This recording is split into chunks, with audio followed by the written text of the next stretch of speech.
Today we're going to be looking at the new Samsung Series 5 Google Chromebook.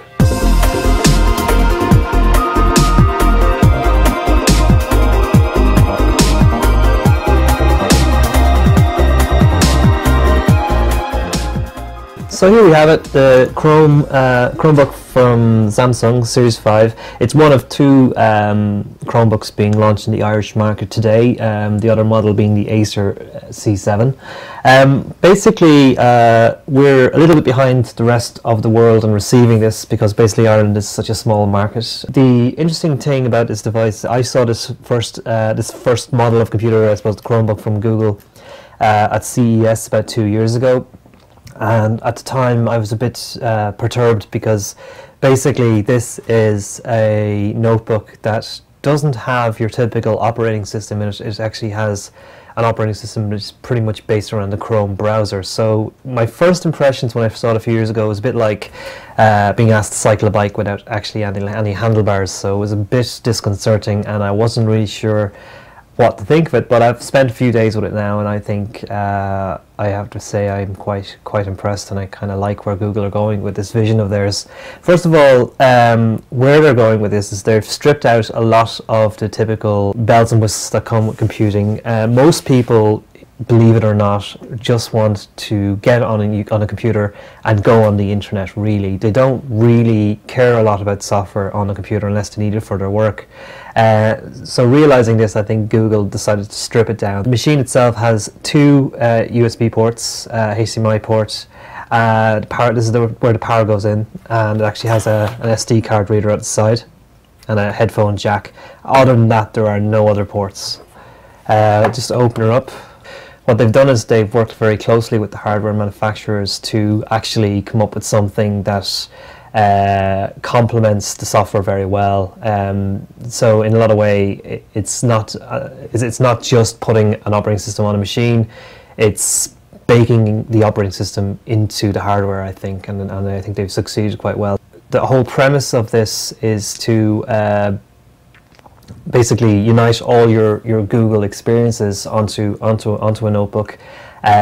What's really cool about that is that, well, what I really understood was I wasn't aware that I had been using so many Google products in the course of my working day. I thought, well, maybe Gmail or Analytics or something, but actually a lot of stuff I use, and it all kind of comes together nicely on this device. Okay, so what I've done here is I've just put in my unique identity. Anybody who has a Google password for their Gmail or whatever they use, or YouTube, it applies on this one device, and in fairness to Google, they managed to bring that identity into one thing, which is really convenient. So what we're looking at here is the home screen. Over here is really where you have the kind of stuff you might say, for example, if you're looking at a PC, this will be your start button, I suppose, where you can go into the settings and lock the device or turn it off, whatever, and sign out, of course, because it's a Google machine.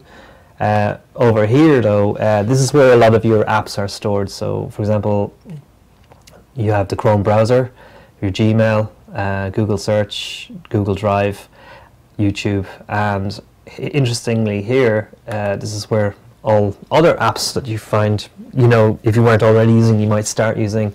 I found the experience at first to be quite familiar, because as soon as I started using something like, say, Gmail, I could simply kind of start using it as normal, but I could also start introducing other online services that I would be quite familiar with and use on a daily basis. So I have my work email. If I want to go into Google Drive, just click here, get all access to all my docs. One of the nice things about it is you very, very quickly forget that you're actually using a browser to drive the device. Up here you have all the browser windows, but once you have everything you kind of need, everything is in one place, and you realize just how much of your actual day-to-day online life is spent looking through a browser window rather than trying to navigate through a typical operating system. So I really found that quite useful. I love the way simply I could, say, take an attachment from my Outlook and open it in Drive and Docs and actually access the documents. So in a sense, you aren't really losing anything that you previously would have thought you might if you're just using it as a browser-based system. Just to show you the video quality. If I have any kind of complaints about the device, I think the LCD screen can be quite faded at times, so you're constantly maybe adjusting the brightness and settings, and I do think you know, Google has cottoned onto this and has come up with maybe a new the new Pixel device that'll be coming out will have a much more higher definition screen. I think it's got something like 4.3 million pixels, which is quite a lot. It's quite a decent screen size for watching videos on, and the sound is quite good. But I suppose compared with newer displays, like you'd see on things like the iPad, with Retina, various new Windows machines, and also, you know, some of the more current Android tablets, this display I feel feels to me a little faded. So as I said, the new Chrome Pixel, which should be coming in a couple of months, should be quite an interesting step up. But then again, for what you get, I mean, you got to remember this machine costs about €279. It does everything you need a computer to do. All the apps you could possibly need that you could get are here. If you need Word or Excel files to be able to read them and use them, you can use Google Docs, and they translate quite easily as well. The cool thing about the hardware is the amount of work they've done on it. The buttons on the machine are quite easy to use. The scrolling is fantastic and very responsive.